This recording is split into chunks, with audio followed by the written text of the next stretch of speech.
Welcome to Cambridge Forum, discussing the women of K2. I'm Jamie Pollia, Program Manager of the Forum. Cambridge Forum is now in its 36th season of bringing you live public programs for the discussion of the issues and ideas that are shaping our world. Journalist and filmmaker Jennifer Jordan joined an expedition of climbers 2 years ago, attempting to put a woman on the summit of K2. At 28,261 feet, K2 is the second highest mountain in the world and is widely regarded as the ultimate climb. By the turn of the millennium, only 196 climbers, including nearly 12 Americans, had reached its summit. Of those, only 5 were women. They have become the subject of a forthcoming film and book by Jordan, which tell the stories of the women who have pioneered the savage mountain. A marathon runner and triathlete in her own right, Jennifer Jordan is also an award-winning radio talent who spent 9 years at WGBH-FM in Boston, anchoring National Public Radio's All Things Considered. Additionally, she worked as a news segment producer, researcher, and writer for WGBH Channel 2. Previously, she was the creator, host, and producer of NPR's National Agenda and served as director of the ARCO Forum of Public Affairs at the J.F. Kennedy School of Government. Welcome to Cambridge Forum, Jennifer Jordan.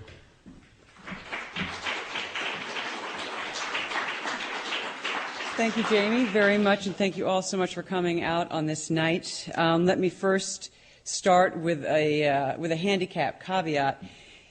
When Jamie asked me to come and I accepted, it was at base camp. And he told me then the speech was 15 to 20 minutes. And, you know, hypoxia. I can't be held responsible. So I wrote a very nice 35-minute speech that I've just cut down to 15, I hope 20. So with that, I will start. I tried to start with a joke because after my years at the Kennedy School, I learned that the best speeches start with a good laugh, but there aren't many good jokes about dead mountaineers. So you're going to have to let me when you think about this in retrospect, just remember, I knew it should have started with a joke and it just wasn't possible. Only a tiny fraction of the world's population will ever breathe the rarefied thin air that veils the top of the world. Even fewer will survive the experience. Himalayan climbing is a deadly sport, many times more deadly than skydiving, race car driving, or base jumping.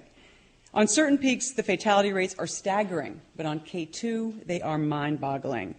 Everest has been climbed nearly 1,700 times and seen 175 deaths. Only 200 have scaled K2, and over 50 have died in the process. 1 in 4 ratio of death to survival. And as bad as those odds are, they are worse for women. To date, 5 women have reached the top of K2's 28,261-foot summit. That's about 8,600 meters. But only 2 of them made it down alive, and they too perished soon after while climbing 8,000-meter peaks. Today, all of the women who have climbed K2 are dead. Let me start and say at the beginning that I'm not a climber. I'm a news anchor. I'm a writer. I'm a lover of the outdoors. Occasionally, I am a triathlete, but I am not a climber. I am, however, as obsessed with this mountain of rock and ice as anyone who aims to reach its summit. And I came to this midlife mania, innocently, I thought, by reading Krakauer's Into Thin Air.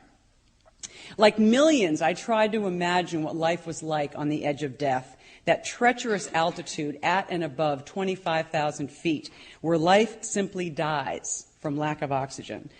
Because I don't climb, I was told by those who do that I shouldn't and couldn't write a book about climbing. I guess they hadn't considered that Sebastian Junger is not a deep-sea fisherman, or that Truman Capote was not a cold-blooded killer. So I kept digging at this elusive bone, trying to answer why climbers risk so much for these mountains and why women. Eventually, I found myself at the Banff Mountain Film Festival outside of Calgary, and I realized that many, maybe most mountaineers, only feel truly alive on the edge of death. It's not a thrill I share, and as strange as I find their adrenaline rush in escaping that death, I find it unfathomable in women. Call me sexist, but I have always associated high-risk, high-fatality endeavors with men. And mountain climbing is about as high risk as you can get in today's age. It is also for one that for centuries was a strictly male bastion, and maybe that was the whole point. Many male climbers have told me that one of the reasons they go on expeditions is to escape the noise, as they call it, of everyday life. The relationships, in other words, is what they're escaping. So I began to wonder, is there a certain resentment that women are invading their expeditions? One of man's last great escapes. And of course, what got me thinking this was Into Thin Air. Like millions, I was initially appalled by the, and I quote, behavior of a certain New York socialite. Reading the book, one is left with the impression that Sandy Hill Pittman was on Everest because she was a woman who had no place else to spend her $60,000, who threw her money and her body around shamelessly, and a woman who was so out of her element that she endangered everyone on the expedition. And like millions, I believed it.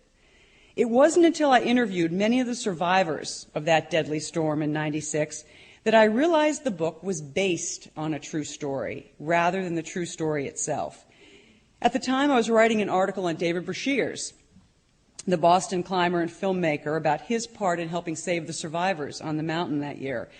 At one point, I got rather catty in my criticism of Sandy, and he stopped me cold, scolding me. For any of you who've been scolded by David Brashears, it's a sobering moment. Really scolded me for believing everything I'd read in that book. In a particularly damning section, Krakauer writes that Pittman was so weak and inexperienced that she had to be short-roped by a Sherpa who was, quoting Krakauer here, hauling her up the slope like a horse pulling a plow. And Brashears should know, after over 10 expeditions to Everest, and he told me that at that stage of the game, the Sherpas aren't carrying the clients' water bottles. Never mind the clients. Others there echoed Brashears. Yes, Sandy's rich, and she's arrogant, and yes, she even enjoys sharing her tent occasionally with another warm body, behavior I might say that is expected in male climbers. But they also assured me she's a brave and capable climber, and one that survived a storm that world-class mountaineers did not, something that Krakauer seems to have omitted from his story. So that got me thinking, how and why had Krakauer been able to indict someone as soundly as he did Sandy Hill? After all, if she was having a bad summit day, she wasn't alone. 9 people died in that storm. But Sandy, not the storm, became Krakauer's villain. And it occurred to me that women climbers perhaps face an entirely separate set of objective hazards than men do. So when I learned of women's fate on K2, I said, instead of letting someone with a grudge or preconceptions write their stories, I'm going to try to do it. And of course, the story of the women of K2 has it all. Love and hate, sex and celibacy, friends and enemies, and of course, life and death.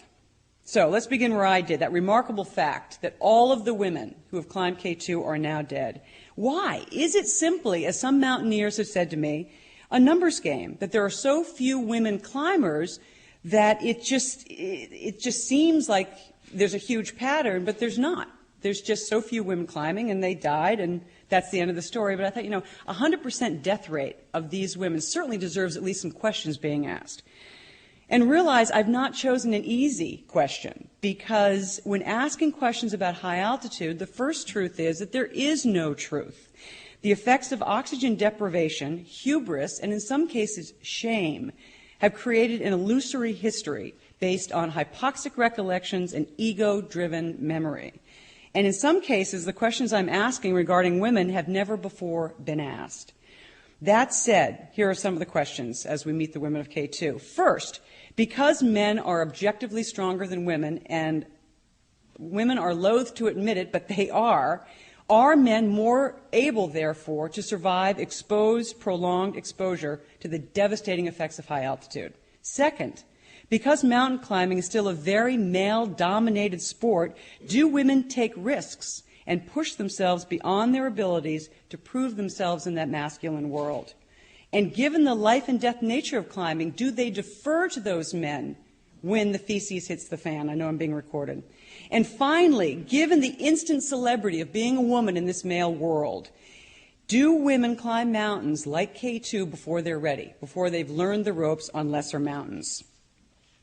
This past year, I and my partner, a filmmaker and climber named Jeff Rhodes, went to K2 to film the summit attempt of Araceli Segarra, a Spanish climber who soared into the international climbing scene when she summited Everest during that infamous '96 storm captured in the IMAX film.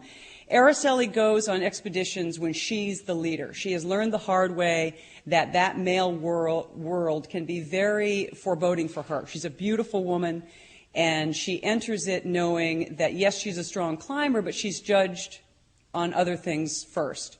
So she organizes her own expeditions, picks her own climbers to avoid a lot of the hassles that women face on expeditions. And one of those women that faced incredible hassles was Wanda Rutkiewicz, the first woman to climb K2 in '86. She had been on all-male expeditions before, but realized that she had to organize her own to be taken seriously as a climber. Now, this is a woman who had a track record like no woman has ever had before or since. She summited 8 of the 14 8,000-meter peaks. She did most of them on all-women teams, most without supplemental oxygen, and 2 totally alone, without support or help or Sherpas of any kind. Incredible woman. When she died on Kanchenjunga in '92, she was all alone in a snow cave high on the mountain. And one has to ask the question, did she stay in that snow cave knowing she was cold, knowing she was dying, knowing she was weak? Was somebody there to take her down, mind you? Carlos Carsolio was on his way down, begged her to come. She wouldn't go. Was she afraid of the retribution? Was she afraid of going back down and having the men say, of course you couldn't do it. You know, of course you had to come back down. Just one of the women and one of the questions. The second woman to climb K2 was right after Wanda in '86, Lillian Brad. She did so with her husband. Another phenomenon in this is women relying on men to get them up this mountain. Men can't get them down. There's not a man on earth that can get a woman down to K2. It is unlike Everest, you are climbing with ropes and crampons and ice axes every inch of the 12,000 feet up and every inch down. On Everest, you're pretty much walking on a glacier to Camp 4. So if you can make it back down to Camp 4 like Beck Weathers did with no hands, you can make it off the mountain alive. Wasn't the case with the women on K2. And Lillian and her husband, they summited, but were never seen again. They fell off the summit ridge, and Lillian's body was found 10,000 feet below where she was last seen on the glacier. So she came to a sad end. And Lillian, like Araceli, by the way, and many women climbers, only climb with strong male partners. Does this dependence leave women fatally vulnerable at high altitude? Because if and when the partner fails, so do they. And it was a lesson to be learned too late by Julie Tullis, the third woman to climb K2 in that same fateful and fatal year of '86. Tullis had climbed only one 8,000-meter mountain before she went to K2, and she spoke even of the trouble she had on the lesser mountains, with altitude, with exposure, with exhaustion. And adding to Julie's physical problems this year in '86 were emotional ones. It's called the Black Summer now. 27 people climbed the mountain, 13 died in the process. By the time Julie Tullis and her partner, Kurt Dienberger, tried to go for the summit, they had already buried 3 of those 13. And she wrote in her journal about really thinking, what am I doing up here? You know, this is not our year, but they kept pushing. Hypoxia is a terrible, terrible thing when it really impairs your ability to move on and to move away and to get away. The story in '86 of them reaching the summit has become legendary in its second-guessing and retributions. In short, 7 people were trapped for 6 days in 2 tents at 8,000 meters. Only 2 of them survived. Julie Tullis was the first to die, and her partner, Kurt Dienberger, was the last to survive. I recently asked Dienberger why he and fellow Austrian Willy Bauer made it down when the others could not. And he has 2 explanations: body type and drugs. First, he and Bauer are bear-like men, and since fat and muscle store energy, their bodies simply had more when the food and water ran out. But Dienberger also blames climbers' ever-increasing use of stimulants and drugs. A quick lesson on high altitude. If you or I were to travel right now in Boston to 25,000 feet, we would first suffer a crippling migraine, seizures, and fall into a coma before we died within an hour. The air is that thin. The air actually isn't that thin. What happens is, with the loss of barometric pressure, your lungs and heart can't work hard enough. I mean, it literally can't get enough air into you. Your blood is carrying the same amount, but it has to thicken over time, which climbers call acclimatization. They spend time at altitude up and down the mountain, so their blood can carry more of the oxygenated red blood cells. So that's the story. But in 86, in addition to that process, your blood thickens in order to carry that blood. In 86, people were taking Diamox, which is a respiratory stimulant. It's also a diuretic.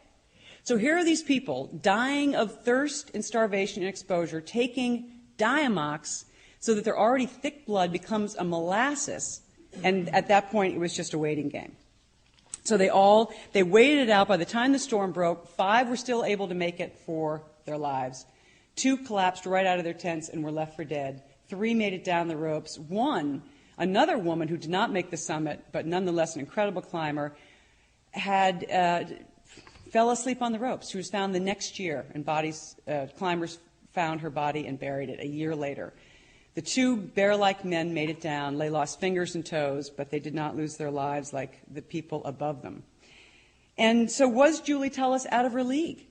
She was an Aikido black belt, but did that not translate to her skills, not translate to high altitude? Did she rely on the legendary strengths of her partner, Kurt Dienberger?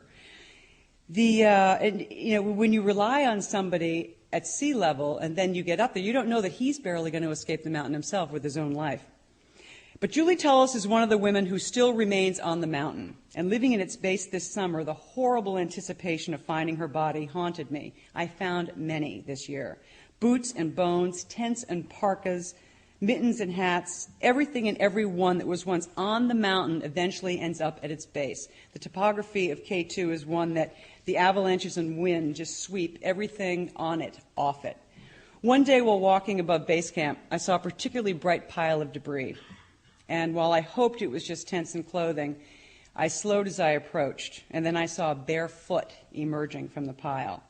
Frozen across the top of an ice pillar, like this wonderful statue that I just adore, was the torn and headless body of a climber, still wearing its harness and carabiner. Repulsed and yet fascinated, I circled the body, trying to identify it. I got some help at base camp, and Hector was able to identify it by a logo on his clothing as one of the Spanish climbers who died in '95. So then we went about the gruesome task of releasing the body from the ice and gathering his arms and legs and what was left of his clothing around him, wrapped him in a tent, and dropped him in a crevasse, which is what you do when you find bodies on the glacier. Because otherwise the ravens, these huge gorak birds, and snow foxes are predators, and not to mention the sun and the elements. And as sick and as sad as that day made me, I was glad to finally be able to put him to rest, away from scavenging birds.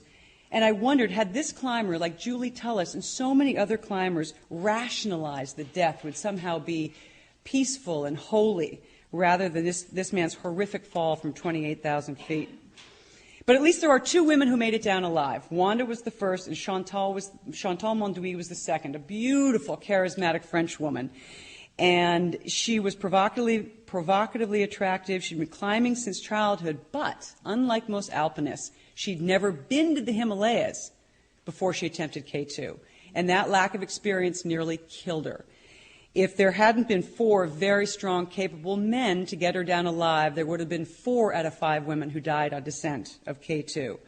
Her collapse sparked a firestorm of recrimination. It's one thing to risk your own life in these mountains, but did someone have the right to risk not only the summit bids, but the lives of their rescuers? Did she enter the death zone unprepared for its demands? And given the frequency, because she'd collapsed on Everest twice, she collapsed on Lhotse, another one of the 8,000-meter peaks. I mean, the poor woman is just, her reputation in death is not a good one.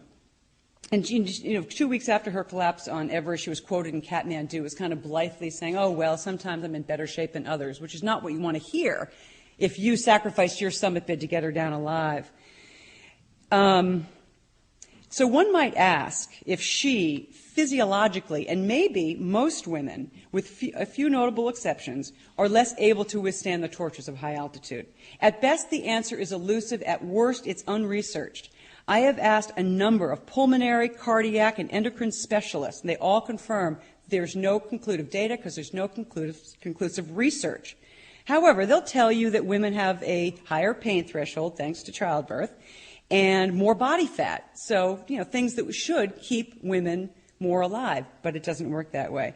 And I think the explanation is obvious. Climbers lose between 15 and 30 pounds while on an expedition, and fat burns more easily than muscle.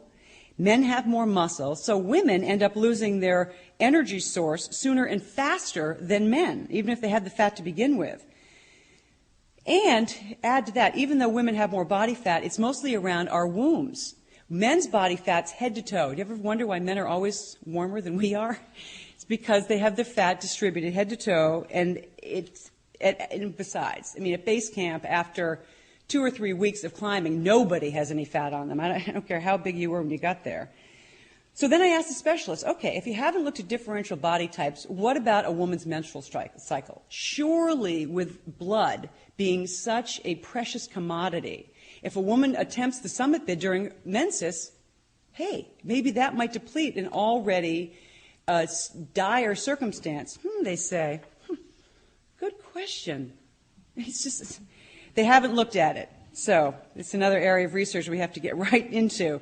And in addition to a woman's physical strength and ability to withstand high altitude, the debate over her preparedness. Do women bite off more mountain than they can chew? In Chantal's case, she'd climbed 6 of the 8,000-meter peaks by the time she died in '98 on Dhaulagiri, but she needed strong men to get her there, and in some cases to get her back alive. Nonetheless, she attracted more sponsors, more money, more media than most of her male counterparts. So perhaps the temptation for her and other women climbers is to go for the big, high-profile mountains like K2 before they're ready.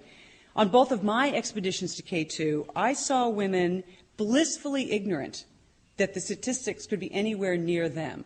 That if the climbing magazines and the websites called them the strongest female alpinist alive or the most capable woman climber, they believed it. All the press releases said so, so it must be. Even though, case by case, they climb with men, they do not lead their own route, which means you fix the rope. Some climber has to climb with no rope, and the first guy does it, and he fixes the rope for the guys behind him. And these women have not. Wanda did it, Alison Hargreaves, the last woman, did it, but the other women did not. They were not leaders of the rope. And it's that lethal lack of experience and training that when you're up at 8,000 meters and you have to rely on yourself to get down, there seems to be a disconnect between the reality and the preparation. So finally we come to the last woman of K2, Allison Hargreaves, a British climber and mother, who climbed in 1995. And she came to K2 having achieved a crown jewel in Himalayan climbing, the North Ridge of Everest. And she did so as no woman and only one man had before, without supplemental oxygen and no support of any kind. In fact, the man at base camp this year told me that there were people climbing with her that wanted to share her tent. And she said, no, I can't, because the media will say I climbed with somebody. I'm setting my own tent, I'm carrying my own tent, no oxygen, no porter. And she was probably, looking down the resumes of these women, the most capable, the strongest, and she was also the biggest. Allison Hargreaves always came to base camp with a lot of meat on her bones. And of course the other women were incredibly catty about that, like, well, she didn't look very, very in shape. But the only woman in history to climb both K2 and Everest in a single season, blown off the summit ridge by hurricane winds on her way down. She and 5 other climbers died that day, one of whom we found this year. And the question of her being a mother was one that dogged her. And a lot of people criticized her for choosing, as they saw it, mountain over motherhood. And it was a question that never dogged Alex Lowe, who died in '99, leaving 2 very young boys at home. When Rob Hall called his pregnant wife from the south summit of Everest in '96, nobody seemed to mention that wife was obviously going to be raising a child alone. And yet Allison, when she made her fateful decision, had to do so in tears, because you're never far from the media anymore at these mountains. And the media dogged her and criticized her and second-guessed her, but she was the breadwinner. And it was much-needed bread in that family, and she knew that summiting both these 2 mountains would be an incredible amount of bread for her and her children. A lot of women they seem to be turning away from the challenge and the demands of the 8,000-meter peaks, but they are going to rock and ice. Women are making incredible strides on that. But the challenges and price of the 8,000-meter peaks is too much. Plus, the death of the women of K2, as well as other strong alpinists like Yusuko Namba on Everest in 96, Jeanette Harrison on Dhaulagiri in 99, as well as the retirement of many others, new mothers, by the way, have really reduced the numbers of those climbing the big mountains to less than 10 or 15. And of those, only 3 or 4 are even looking at K2. So, you now know the task in front of me as I look at this in film and book. Do women face different emotional, physical, and societal obstacles that affect and perhaps impair their ability in the death zone? Does their apparent reliance on strong male climbers ultimately reduce their survival rate?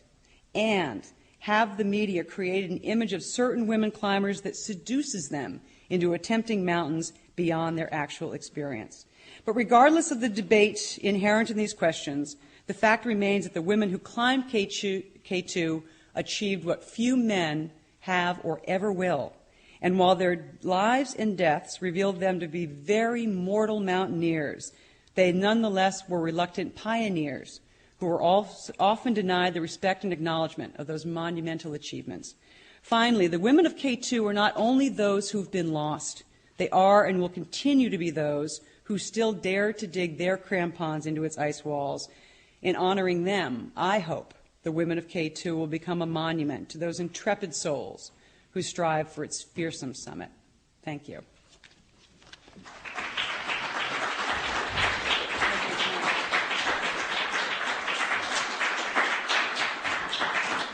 Did I do it? Was it 20 minutes? Close. You are joining us at Cambridge Forum, listening to Jennifer Jordan discussing the women of K2. The first question, Jennifer, obviously the statistics of the number of climbers who attempt and the number of climbers who die on these mountains, they're astronomical. And you have to wonder, obviously they must know when they go up there that there is a very large potential for them not to return. How do they reconcile that? They don't. We conducted many, many interviews this summer, not only with the women who were there. Araceli was there, and 3 other women were there as well. And you ask these questions, and they go into this other zone of it's just numbers. It's a numbers game. You look at the individual deaths, had nothing to do with being a woman. And they talk about, well, the mountain doesn't care if you're a woman, but they don't really look inward and say, but my body does. My body cares that I'm not built like him. And my experience should care. But they don't go there. They really don't. They look at the death rates on a page. What really occurred to me this summer, and I asked several of them, we walked over dead bodies. And every day you walk over boots and parkas and bits of clothing and mittens, that someone's hand had been in. And for me, it was an agonizing summer. And not only having the death with me, but my partner on the mountain, Jeff, is a climber. And these women like Scarlett O'Hara, I'll have to think, I'll think about it when I get home. I can't think about it here. They said, I can't think about it here. And they can't. They can't climb the mountain and think about it. How do their families deal with this? You have a partner who is a climber, and as you were saying, and not the kind of pillorying by the media for women climbers who have families versus the men is unfair. But for anybody, if you have a partner, if you have children, it does seem like an irresponsible kind of sport to engage in. How do they reconcile that within their own families? They reconcile it with the ego that most mountaineers have to have, and that's, this is my life. This is where I feel most alive. And I know it's dangerous, and they love the analogy of, I could get killed driving a car. I could get killed in a plane crash. I could get killed slipping on a bar of soap in the shower. And they really, I don't know whether it's just bromides or whether it's just to shut me up, but that's what they'll tell you.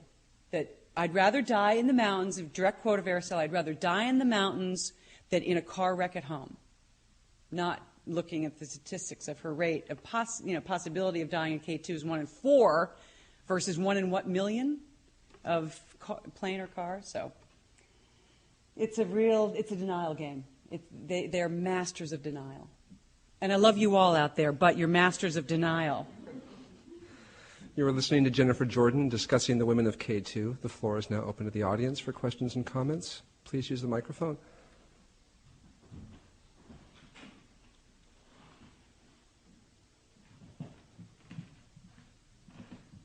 You mentioned in passing the sponsorships. How much does a climbing expedition cost on K2, and who are some of the typical sponsors? A climbing expedition on K2 costs, I'm trying to add up real quick, per climber about expedition fees, food, porters tips, $10,000. I mean, that's just bare bones. And sponsors, most sponsors, look at your clothing. Mountain Hardwear is a big sponsor, Koflax Boots, North Face, a huge sponsor of these expeditions. In the Women of K2's case, they were all European, so a lot of European sponsors and climbing companies. Chantal had Secor watches as hers. Websites have started getting into it.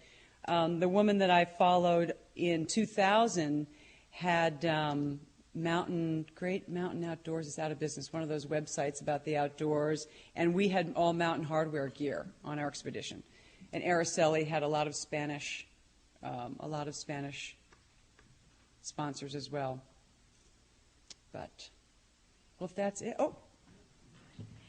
I'm wondering if you know if there's any correlation between mountain climbing and other kind of very dangerous sports where women start out behind men in terms of numbers of participation and achievement, and then as they begin to gain, and become more, caught up with, what men have accomplished, if the rate of death or injury is increased and then kind of starts to plateau. Do you have anything in particular in mind, any sport or any endeavor? No, I really didn't. I keep thinking of race car driving, but the car, I mean, that really doesn't matter. I mean, body type to a degree, because holding that car is tough, but it's not the same. And I guess part of the reason I ask is because I was thinking that if there's a similarity with other sports, maybe it's not so much the physical differences in women, but there might be something psychological that factors in. Well, I think there's definitely something psychological, and I asked Rick Ridgway this. He was one of the first Americans who climbed in '78,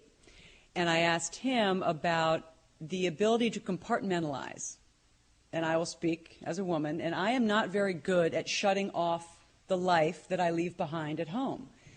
I have elderly parents, I have mortgages, I have occasionally ailing friends and siblings, and I wasn't able to shut that off. Every email would remind me, and I'd agonize and I'd think. And men don't go there. They really, an expedition for a man is just, they don't like the email, they don't like being interrupted, and they can do that. And in a way, I kind of admire it, that they can really just have that 3 months. I don't know how they do it, how they shut those families and concerns out. But it's that focus that I think, at least in the case of Allison Hargreaves, was missing. And one of the reasons that she made the decision to go when she shouldn't have.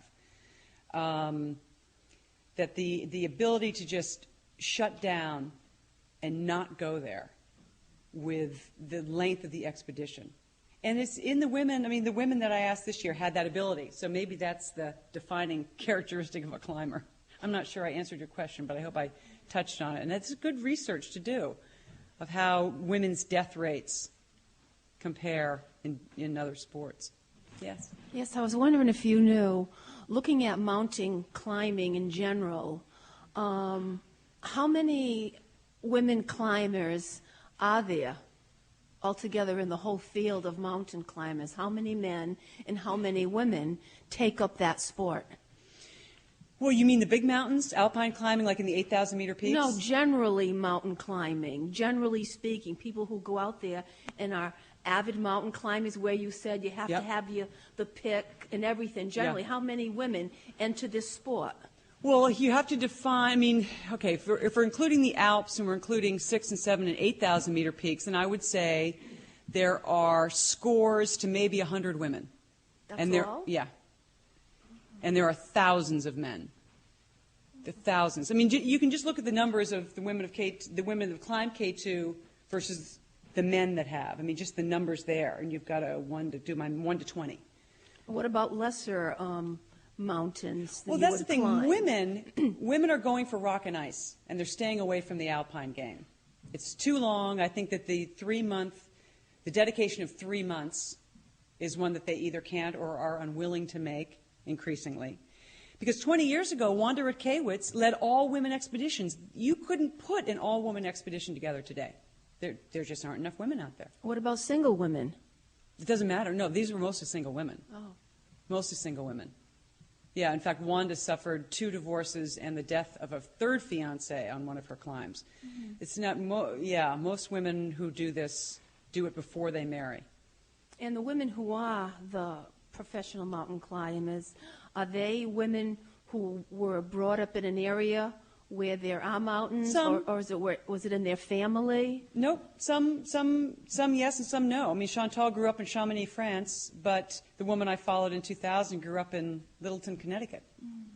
So it's all, I think it comes from inside, with the help from outside friends that might say, oh, come climbing with us. Mm. But it's, especially for Americans, because we don't have big mountains. Mm. Next question. Thank you. Would you comment more specifically on your particular climbing experience on K2, how far up you went, how involved you were? And also I was curious about whether or not National Geographic was anyway interested in this kind of... Yes, in fact, National Geographic bought the option on the film, and they're within hours of exercising the option. We came back and put together a clip reel of the film that we shot this summer, plus the archival footage we've been able to gather from the other 5 women, and they loved it. In fact, I'm showing it tomorrow night at Wild Women if anyone wants to go. Yeah. And it's just, it's a sample clip reel with quick narration that we threw together in L.A., but what's fun about it is you see the women, and you see them talking, and you see them climbing, and you see the mountain. I mean, it's fun too. I love slideshows, but there's something about seeing it. And the first question was my climbing. No. I came to this as a reporter. I was interviewing Charlotte Fox. Remember her from the 96 Everest? She was on my list of one of the survivors. Interviewing her and literally flipping through a magazine on her deck in Aspen. She goes, oh, look at that. Chantal Monduit died. That means they're all gone. And I said, what do you mean? She said, well, all the women of K2 are now dead that Chantal died. And she said it so blithely. Like, oh, look at that, they're all died. And I, as a reporter, thought, wait a minute, whoa, back up. Every woman that's climbed K2 is now dead? And that, just as sometimes life will give you those facts, well, it's changed my life, obviously. And so no, as I said, I'm an outdoors woman. I've done ultramarathons and yada yada, but no. Especially standing at the base of K2, you feel its power, and I'm not sure it's just the rock and ice you feel, viscerally in your stomach. To be, we Americans don't have things that are 12,000 feet in front of us. And, base camp's at 16-something, and the top is 28,000, and every inch of that 12,000 feet is right in front of you. And all day and all night long, you have the avalanches coming down, and it's just like a freight train. And you don't know where it's coming down because it's dark. And because where base camp is and historically been, that you've got 1 in 99 chance of it not coming through you. But you never really know. And you never really know that the rock slide that's almost constant behind the tent, as the sun comes and goes and melts the ice underneath it, if one of those rocks might break off a little bit big chunk. One year there was an earthquake, of which Pakistan is famous for, and huge pieces of the mountain came down. And people ran for their lives. So you've got all of this awfulness going on. And I was just at base camp. It was hard enough sending my partner up. I would just sit there with the binoculars like this all day long because the 12,000 feet is right in front of you, and they're like little ants. And you just watch with this horrible, sickening feeling that you could watch their death. You could watch them fall right there. You could watch them lose a crampon. You could watch them clip onto a bad rope. We had one man this year clip onto a bad rope and take that little hop. The rope broke. And 1,500 meters later, That's what, 4,700 feet? He landed at somebody's feet at ABC. He went from Camp 2 on the Abruzzi, which is the most popular climbing route, all the way down, which is another whole topic of climbing on somebody else's rope, climbing on rope that you yourself did not fix, which when K2 becomes a guided mountain the way Everest has, watch out, because it's not smart. Wisely, the guides have said, no, I don't want the responsibility. But you can see it coming. A man this year hired Pakistani porters to go in early and fix the route. They never did it. They never fixed it. As Henry said to me, I didn't see 1 inch of the rope I bought. But he never made a stink about it because you're in Pakistan, they're all military, and the guy that jumped off the rope was on rope that, was supposed to be on rope that Henry's team fixed. And it was old rope. And he was a Pakistani hero, a military hero, and he was helicoptered out. I think it's the only time that a dead body's ever been taken out by helicopter, because it's too risky to the pilots to come in that high and too expensive. I mean, it's $6,000 to $10,000 to come in. So you don't want to get an appendicitis up there. In fact, on my first expedition, the organizer called me and said, "Oh, by the way, Jen, do you still have your appendix?" I laughed, the way you would. She didn't. I said, "What do you mean?" She said, "Well, we went into the North Ridge in 2000, which is took a month to get in on camels. So it was a much different trip." She said, "Well, we're going to be pretty far from, any help. And unlike the south side of K2, the helicopters can't come in because it's Chinese military. So, you might want to think about having your appendix out." Like, hello, we don't do that kind of elective surgery in this country, do we? Hello, doctor, I know it's fine, but I need it taken out because I'm going to a place where if it does go, but, damn if I wasn't haunted this year by it. Thinking, oh my God, what's that pain? What's that pain? Because if you were to suffer any kind of appendicitis, it would kill you because you can't get out fast enough. And even if you were to pay the $6,000 for a helicopter to come in, if there's bad weather, they can't come. And that 2, 3, whatever days will kill you, as you know. I'm sorry. I'm going on and on. It's fine. Next. I'm still trying to, I've always been in a state of awe about, mostly what I'm looking at is how much we need service for humanity. And the person that came to mind was Albert Schweitzer.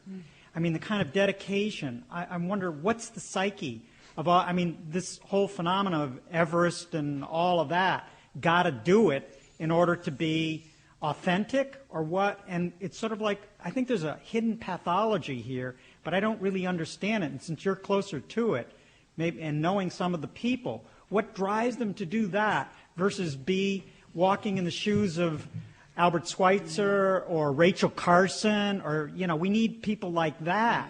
I don't know. Do you understand the pathology? I know exactly what you're saying, and I asked it. How many interviews did I do this summer? Maybe 30. And I asked every one of them why they do it. And they just, again, they give the Scarlett O'Hara, not so much because it's there, because that's become a pat answer, but I think a lot of it's escapism. I think okay, let's begin in the positive side. It's an incredible challenge. And to make it to the top of one of these mountains would be a life-defining moment.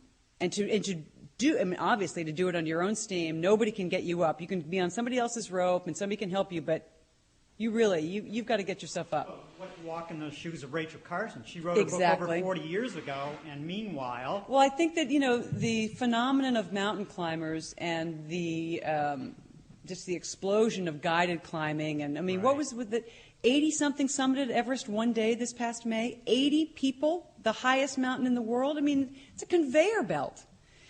So, but I think that the phenomenon of people going on this is a much larger societal issue. Why do we have this much time on our hands? Why do we have this much money on our hands? Or the absence of meaning, so that right. that becomes so meaningful. Right. Are there lives? And, I can't answer for climbers. It's too big. There are thousands of them. And some of them are purists, and they only go to mountains. They're not even going to 8,000-meter peaks anymore because they've become a circus. They're going to the small 7 or 6,000-meter peaks to be alone, to get that pristine, amazing. mean, the countryside you walk in, it takes a week on the south side to get in. On the north side, it takes a month. But you go through country that Alexander's footprints are still there. I mean, there's a picture that I took on the north side of the camels crossing the Shanksgam River. There's nothing in that picture, because it's at a distance, so you can't see the equipment on the camels, nothing that distinguishes it from Christ. Nothing.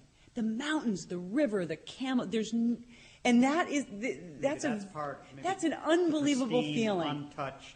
That's an unbelievable feeling to be somewhere, especially on the north side, where only 200 Westerners have ever been. And nobody had been to the north side since 95 when we went. So for some, that's it. But then again, you've got people helicoptering into base camp at Everest. I mean, what fun is that? Right. And with tea houses all along the way, we can get a Coca-Cola and a burger. So, yeah, I mean, but I think that the question is too much for one person to even speculate on, because it's as varied as the thousands of climbers that do it. Right. And I can't answer for them. Right. Thanks. Okay. Hi, Jennifer. I look forward to your book. Thank you. Maybe another twist on that question. That is, I've only had the experience of standing on top of a skyscraper and looking about, or climbing, say, Mount Katahdin in Maine, the Beautiful end of the mountain. Appalachian Trail. But I make a point of, when I do get to the top, of spending some time up there, and maybe an hour and a half looking around. And I understand maybe when you climb a mountain like K2 or Everest, it's really a fleeting moment. It's if you make it, then you have to hurry back down. So I'm just wondering how you understand that moment of standing on top of the world, and how you'll. I mean, how can you write a book without trying to convey that moment? There's no longer any surviving. I think you described the women who made it aren't able to provide you an account of that. What do you understand happens at that moment? I mean, do you have a conversation with God and choose not to return to Earth? Is it an epiphany? Right. Well, those are questions, of course, I can't answer.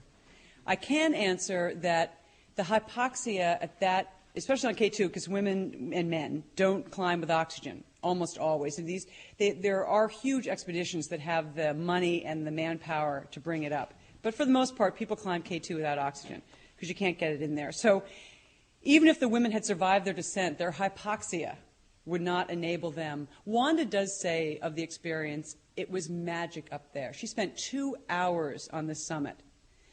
And she and Lillian, and I think, of course, it cost Lillian her life. Wanda was a stronger climber than Lillian.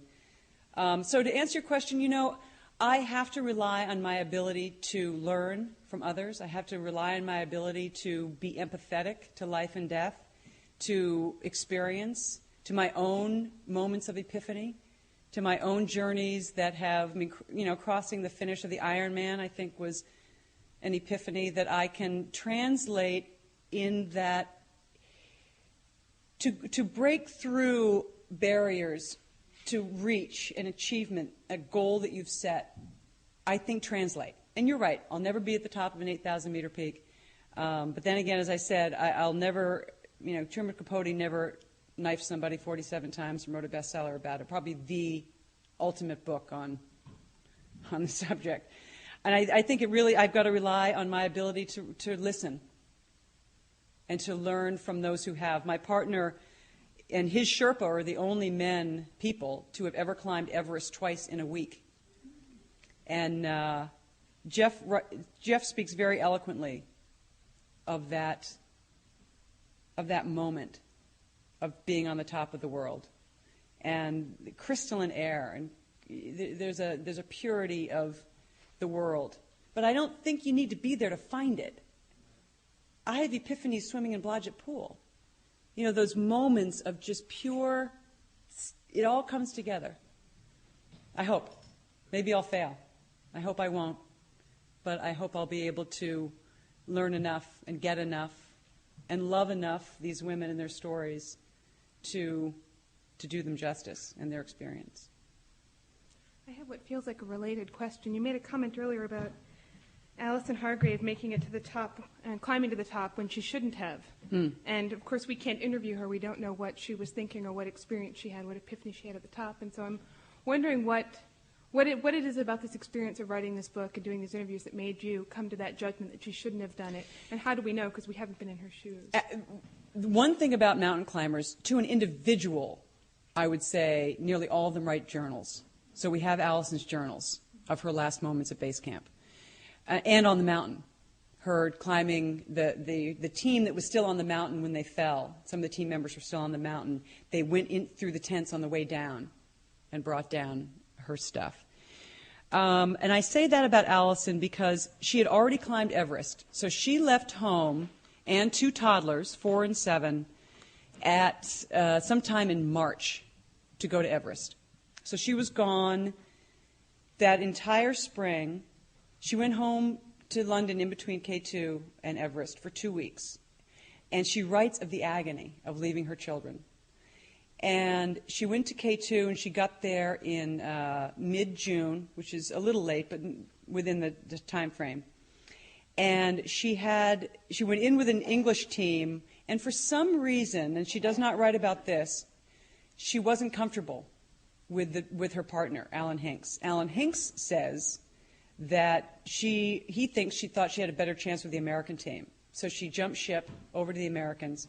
And so she watched Alan then go for the summit, make it, go home. He was out of there by early July.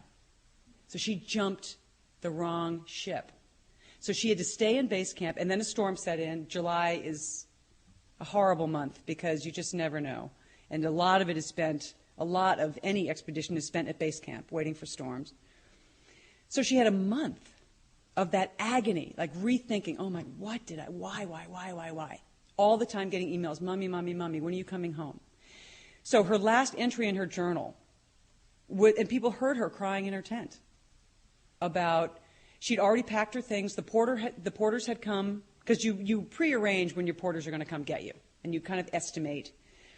And the porters had her stuff, and she was literally standing on the strip, which is what the moraine is called through base camp. Should I go or should I stay? Should I go or should I stay? Wanting so much to go home, writing of it. I want to go home, I want to go home.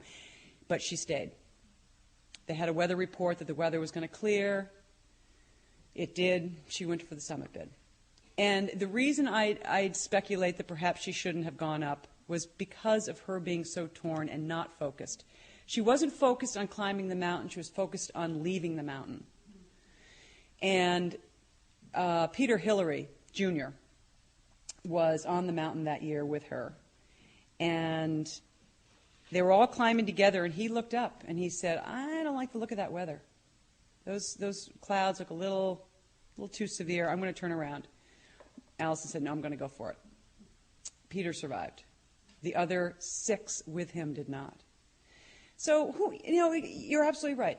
I don't know. She never told me. If she said anything to anybody with her, they're all dead too. But given everything we can know, and given what I do know of the agony of waiting out your stay at base camp and waiting for those storms to clear, and it's such a double agony, because on this one hand, you want the storms to clear to get them out and get the hell out of there. The other hand, you want to storm all the time, so there's no question you can just sit at base camp and eat your lentils, and then, the porters are coming, let's pack up and go home. And, in Allison's case, I think she just, and this is a whole other issue, but her family was bankrupt. And she was getting letters from her family about the money and about we need this and they're going to take the house. She had a lot more on her mind than the ropes and the crampons in front of her. So. Hi. Just a comment, which is I've been on much more modest but still extended trips in the Sierras, the Rockies, and Alaska. And you were talking about how these high altitude trips were just wasting the physiology of the women. Well, in these more modest trips, it went the other way around. What would happen is that after several weeks, when a lot of the men on the trip would just be looking kind of gaunt and wasted, myself included sometimes, the women would just have slimmed down to be very lean and mean and still have lots of energy, lots of enthusiasm left. So just a comment. Good for them. And then also a comment in the person who was comparing mountaineers with people like Rachel Carson, et cetera. It doesn't have to be either or. I mean, there are plenty of people who have very productive non-mountaineering lives in Seattle, San Francisco, where mountaineering is much more of they're closer to mountains, so a lot of people are mountaineers there, and then they go down and work as doctors in hospitals, as lawyers in law firms, etc. Have very productive lives lowland, and also are very highly skilled mountaineers. And I'm just hoping that eventually what will happen is, after all the pressures of sponsorship and the pressures of guided trips, I have to get my clients to the top, so I'm going to do risky things. And now apparently this new pressure of I have to prove my sex, the ability of my fellow women, I hope that at some point that will just kind of fade, and there is a whole other level of mountaineering. There are mountaineers. Edmund Hillary, the first human being of either sex to climb the highest mountain in the world, is still alive now. And Paul Petzold, an earlier climber on K2, who in the 1930s, who they all had the good judgment to stop when it got above their head. He died just a year or two ago in his 90s in his bed at home. And a dear friend of mine is Charlie Houston. Who's in his 90s up in Burlington, Vermont. Same trip. On that trip. Still alive, and a world-class mountaineer in his day. Yep. Yeah. Mountaineering can be a fantastic thing. Being at the top of high mountains, it is beautiful. You get to the top, the views in 360 degrees of pristine mountain and snow and ice and blue sky above you, a crystal blue that you just never see down here. There's too much oxygen. There are too many clouds. It can be an amazing thing to do. You can get your whole psyche, your whole soul recharged. You can come back down. You can still do great things in the real world. Well, let's end on that note, because I agree with every word you said. Every word you said. It's a wonderful experience if and when you survive it. Thank you very much.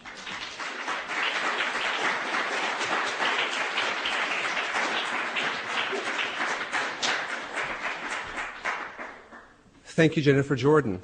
You've been listening to a program of Cambridge Forum, a free public forum in Harvard Square, Cambridge, Massachusetts, co-sponsored by the First Parish in Cambridge, Unitarian Universalist, the Lowell Institute, the Massachusetts Cultural Council, and the Friends of Cambridge Forum. For an audio cassette of this program entitled The Women of K2, featuring Jennifer Jordan, recorded in January 2003, send a check or money order for $12 to Cambridge Forum, 3 Church Street, Cambridge, Massachusetts, 02138, or visit us on the web at www.cambridgeforum.org in Harvard Square.